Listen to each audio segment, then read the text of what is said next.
राम राम जी प्यारे भक्तजनों, स्वागत है आप सभी का हमारे YouTube चैनल पर। आशा करती हूँ आप सभी कुशल में व मंगल में होंगे। भक्तों, रामायण कथा में कुछ ऐसे पात्र हैं जिनके बारे में हम ज्यादा नहीं जानते। उन्हीं पात्रों में से एक हैं जिनका नाम त्रिजटा है। त्रिजटा विभीषण की पुत्री हैं। जैसा कि हम सभी जानते हैं कि विभीषण भगवान श्री राम के भक्त थे और उनकी बेटी के बारे में भी हम उतना नहीं जानते थे। रामायण में उनके बारे में कोई और जानकारी भी नहीं मिलती है, लेकिन विभिन्न भाषाओं में लिखे गए रामायण में उनका उल्लेख किया जाता है, जिसे आपको भी जानना अत्यंत जरूरी है। भक्तों, जरूरी इसलिए भी है क्योंकि रावण भी इनसे डरता था। विभीषण की बेटी का वर्णन बहुत ही सुंदर और अच्छे विचारों वाली राक्षसी के रूप में किया गया है। विभीषण की बेटी बहुत ही बुद्धिमान थी। इसके अलावा ये भी कहा जाता है कि भले ही रावण बहुत बहादुर था और वह किसी से नहीं डरता था, लेकिन असल में रावण विभीषण की बेटी से खौफ में रहता था। आज हम आपको बताएंगे कि आखिर रावण विभीषण की बेटी से क्यों डरता था। आइए जानते हैं कि विभीषण की बेटी कौन थी। धार्मिक ग्रंथों के अनुसार विभीषण की बेटी का नाम त्रिजटा था। इस हिसाब से वो रावण की भतीजी हुई।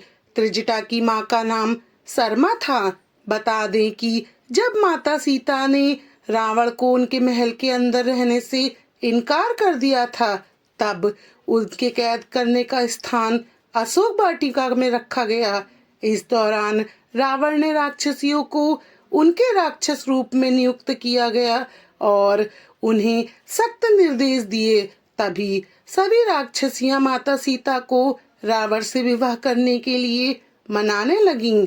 तभी त्रिजटा ने हस्तक्षेप किया।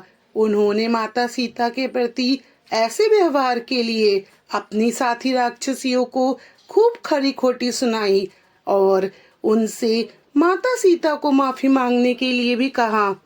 त्रिजटा ने अपने साथियों और माता सीता को अपना भविष्य सूचक सपना सुनाया, जहां उन्होंने देखा कि लंका एक बानर यानी हनुमान जी द्वारा जलाई जा रही है और भगवान राम जी सीता माता को बचाने के लिए आ रहे हैं।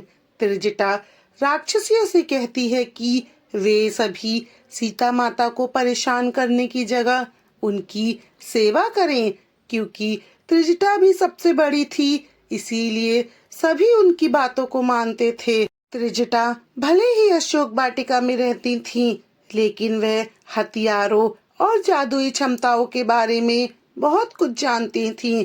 अपनी दिव्य शक्ति से त्रिजटा माता सीता को हर घटना की जानकारी देती रहीं। त्रिजटा बाहर से जितनी सामान्य दिखती थीं, वह बिल्कुल इसके विपरीत थीं। रावण त्रिजटा की दिव्य शक्तियों के बारे में भली भांति जानता था, इसीलिए वह उनसे डरता भी था। जब भी वो बोलती थी, जो कहती थी, वो हमेशा सच ही होता था। रावण ये बात बहुत अच्छे से जानता था। त्रिजटा भगवान विष्णु से प्रेम करती थीं और सच्चे हृदय से उनकी पूजा भी किया करती थी। इस वजह से भी रावण माता त्रिजटा से काफी दूरी बनाकर रखता था।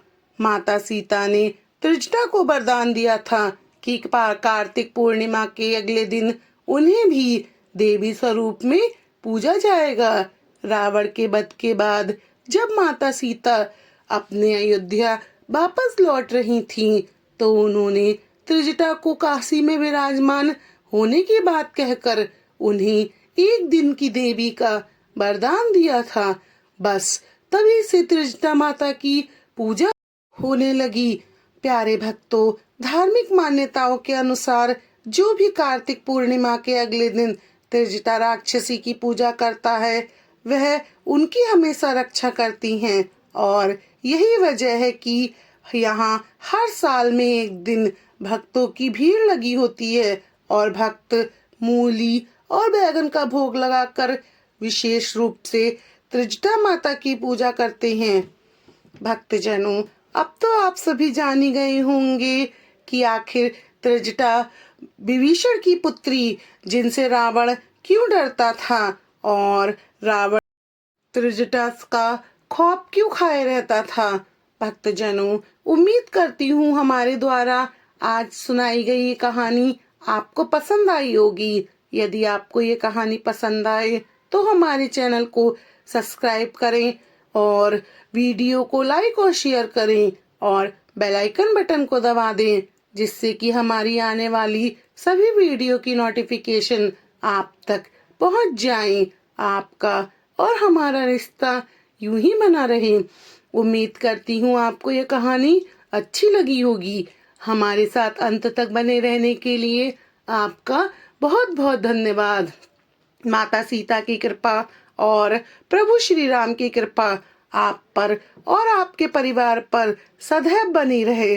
भक्तजनों, जैसे ही भगवान श्री राम की कृपा और उनका आशीर्वाद विभीषण और माता त्रिजटा पर बना रहा, उसी प्रकार उनका नाम लेने वाले, उनकी कथा कहानी सुनने वाले सभी पर, अपने सभी भक्तों पर भगवान श्री राम जी की कृपा और उनका आशीर्वाद सदैव बना रहता है। प्यारे भक्तों, आप सभी को हमारी राम राम जी।